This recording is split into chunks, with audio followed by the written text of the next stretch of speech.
Olá, pessoal. Agora a gente vai aprender a traçar a curva de calibração. Para isso, eu peguei uns dados de uma aula prática que ocorreu há algum tempo, em que foi determinado ferro em medicamentos, utilizando o mesmo sistema, ferro, orfenantrolina.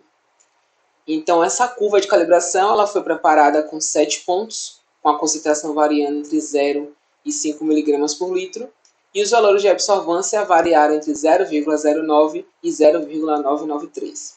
Como a gente vai traçar a curva? A gente seleciona os valores de concentração, que vai corresponder ao nosso eixo X, aperta o Ctrl, seleciona os valores de absorvância, que vai corresponder ao eixo Y. Posteriormente, a gente vem aqui em inserir gráficos e insere o gráfico de dispersão. A gente não vai colocar para a curva de calibração dispersão com linhas suaves e marcadores, porque esse estilo ele vai conectar um ponto ao outro. E o interesse da gente aqui é encontrar uma reta que contemple da melhor maneira possível todos esses pontos. E essa reta vai nos fornecer um modelo de regressão linear que vai nos permitir calcular o valor da concentração nas amostras. Então a gente vai ter aqui os dados dispostos no gráfico. A gente pode selecionar qualquer um desses pontos e clicar com o botão direito do mouse e vir aqui em adicionar linha de tendência. Ele vai abrir essa aba, a linha de tendência, no formato linear, né, que é o que melhor responde para esses dados. A gente desce um pouquinho e pede para exibir a equação do gráfico e exibir o valor de R quadrado do gráfico. Fecha e assim a gente tem a equação da reta, que vai ser 0,1962x mais 0,026, e o valor de R ao quadrado, que vai ser 0,9989. Uma outra maneira que a gente pode fazer é vir aqui em Layout e selecionar diretamente o layout do tipo 9, que ele vai já fornecer todos esses dados também, junto com a linha de tendência e os espaços para a gente nomear os eixos Y e os eixos Y e X. X e Y. Ok? Esse valor de R quadrado, 0,9989, ele indica um ajuste interessante, né? Um ajuste legal para esse modelo. Né? Quanto mais próximo de 1, melhor ele está ajustado. Geralmente, quando a gente obtém um R em torno de 0,99995, 999, então, mais ideal ainda, a gente não retira nenhum ponto.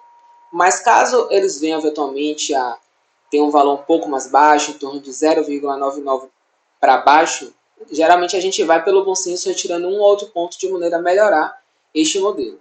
Nesse caso aqui, ele está respondendo bem com esse valor.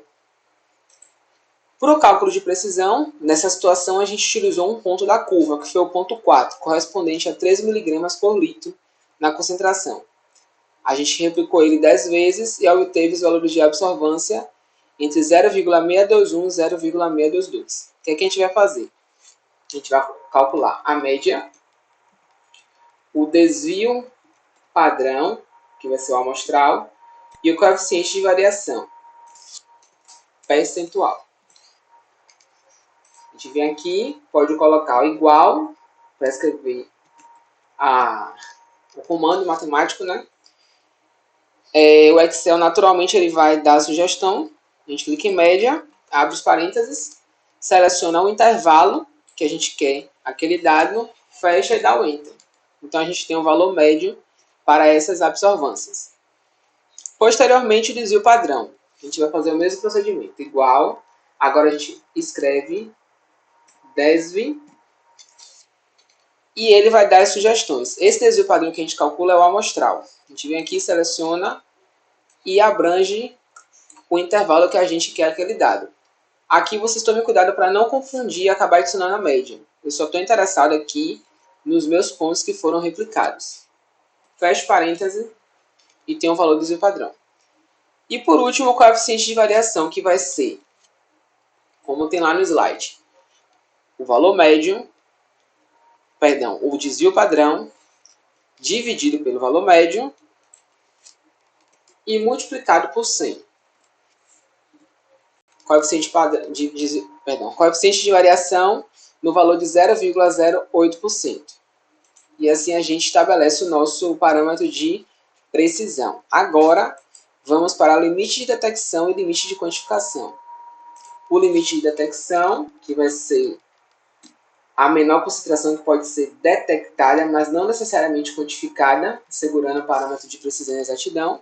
E o limite de quantificação, que é a menor concentração que a gente vai poder afirmar que aquela amostra tem aquele valor de concentração com um certo nível de certeza, contemplando os parâmetros de exatidão e de precisão. Então, como é que a gente vai fazer ele? Os brancos eles precisam ser replicados, um total de 10 vezes. Então, a gente vai tirar de novo o desvio padrão dessas leituras, desvio padrão amostral,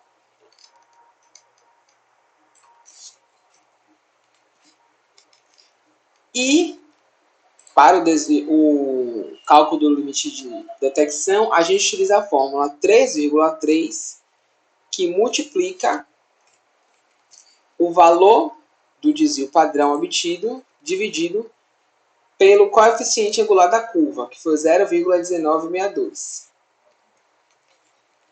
E aí a gente tem nosso limite de detecção. Deixa eu só confirmar se é esse valor mesmo, 0,1962.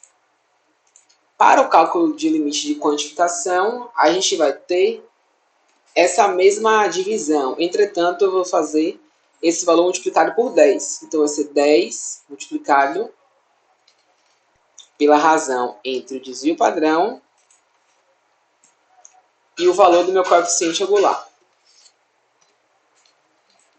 Tá? Só faltou fechar a fórmula aqui. Pronto. Então, a gente chega nos valores de limite de detecção e limite de quantificação. Aqui, no caso, eles são expressos em miligramas por litro.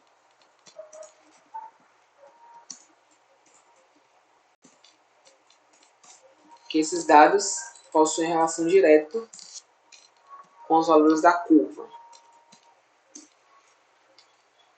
E pronto. Curva de calibração, precisão e limite de detecção e quantificação.